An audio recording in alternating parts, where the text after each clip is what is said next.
Habang mas tumatagal, mas lalong nagiging malapit kami sa isa't isa ni Alon. Hindi ko pa man nasasabi. Alam kong handa na akong makasama pa siya ng mas matagal.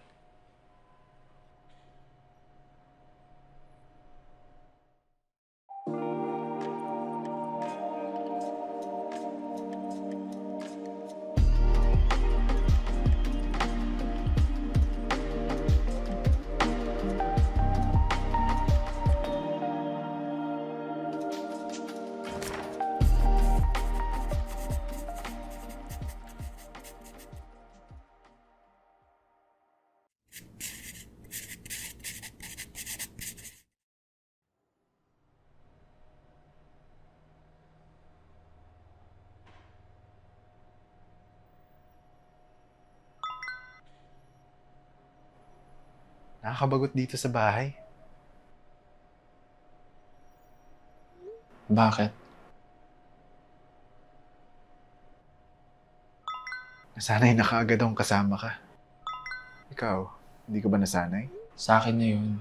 Ikaw bahala. Paalis na pala ako. Magbihis ka na rin. Sige. Maraming hindi makauunawa. Maraming magtataka. Maraming magdududa. Kahapon, hindi ka sigurado. Puno ka ng tanong at nag-uumapaw ang pangamba. Nang magising ka, hindi mo namalayan, Paalis na ako. sumusugal ka na. Ako rin.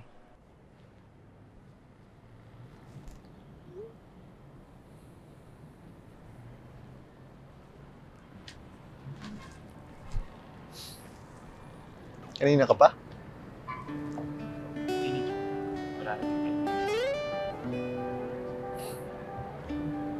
Kala ko pinaghintay kita na matagal.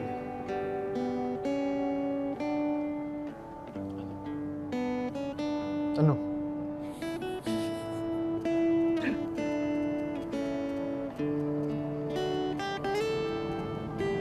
Alon, sabihin mo nang maabutan ko pa muna ng bahay natin. Kung lahat ng kabataan kagaya mo, anong mundo kaya meron tayo ngayon? Hindi pwede. Salit ako sa kasanayan maramdaman kung anong ibig sabihin ng payapa.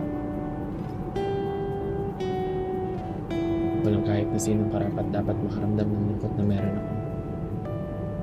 Kaya, sabi ko sa'yo, kung may mamamatay sa ating dalawa, ikaw dapat mauna.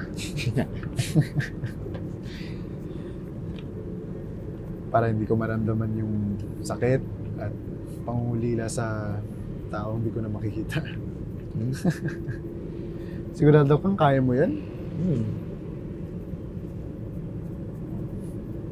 Hindi mo yan kaya. Dahil kung kaya mo, sana ako dito.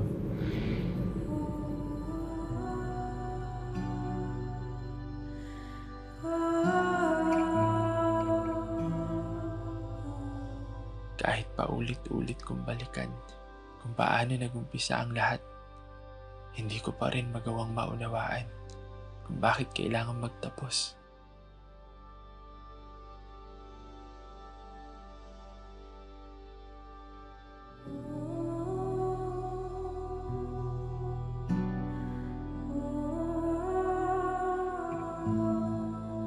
Alam mo, sa tingin ko, malaking tulong siguro kung huhuli sila ng pulis eh.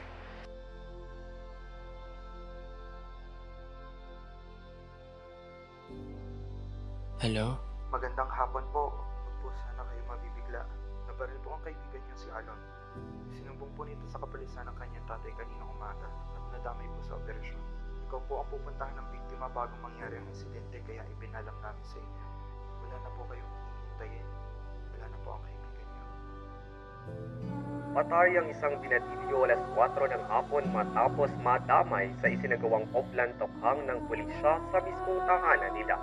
Ayon sa kapulisan, nanlaban umano ang tatay ng binatilyo dahilan upang magpapatukti ng mga ito. 2 beses tinamaan ng bala ang binatilyo na naging sanhi ng pagkamatay nito. Inilalang si Alon Fabroa ang biktima, 21 anyos. Bukod dito, patuloy pa rin ang pag-iimbestiga kung bakit natagpuan ang isang kutsilyong puno ng dugo sa pinangyarihan ng krimen. Dahil dito, hinihinalang sinadya ang krimen at pinalalabas lamang na nadamay ang binatilyo. Sabi ko naman sa'yo, may sinasanto ang batas.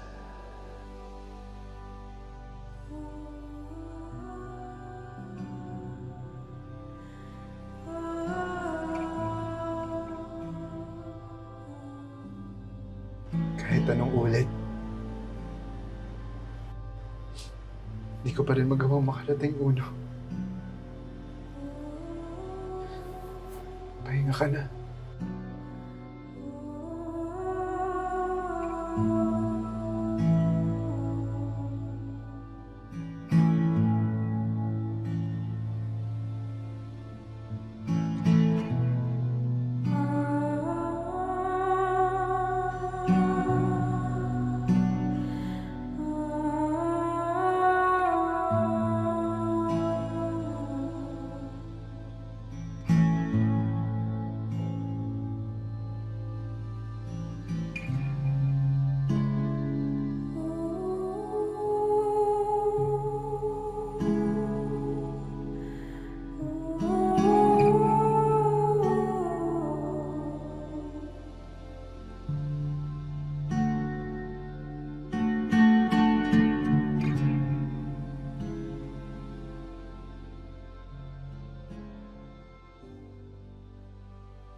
Kung ang kahulugan ng bawat gabi ay makita ang kapayapaan gamit ang pagkatao mo, naway ipagkaloob sa akin ng Diyos ang walang hanggang pagsilay sa'yo.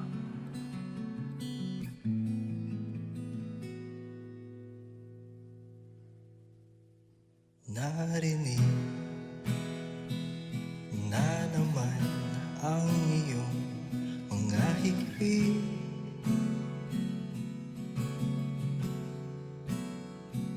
Wari ba'y nagbabadyang magtago ang mga ngiti? At kahit pa sabihin na kaya mo pa, ang iyong mata'y sumisigaw. Tama na. Kahit na itangki pa, alam ko nang pagod ka na. Tahan na, huwag nang mag-alala. Sa makalwa, isa na tong gunita. Tahan na, ako'y nandito na.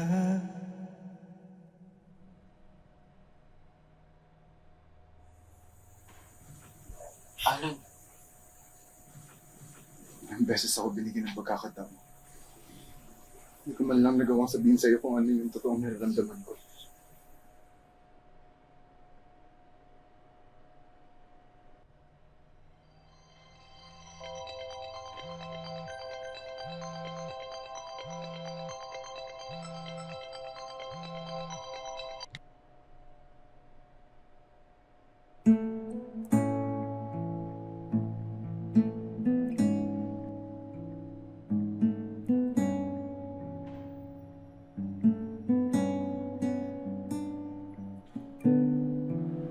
hanggang ngayon, hindi ko pa rin lubos maunawaan kung bakit kailangang mangyari ang mga nangyari.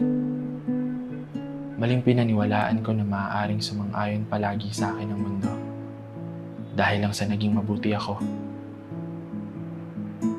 Kailangan nating tandaan Darating ang panahon at araw, malalaman natin ang dahilan kung bakit kinakailangang dumaan ang mga pangyayaring kailanman hindi natin ginusto.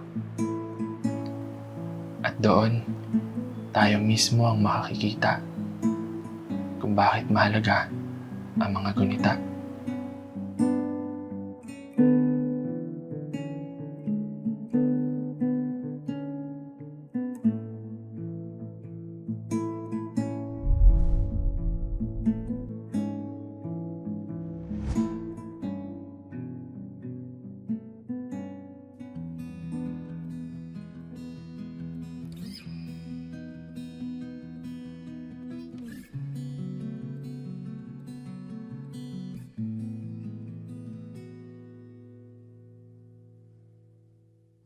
Narinig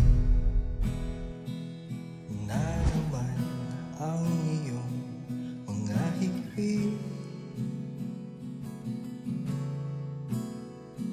at kahit pa sabihin na kaya mo pa ang iyong mata itangki pa, alam ko nang pagod ka na. Tahan na, ako'y nandito na.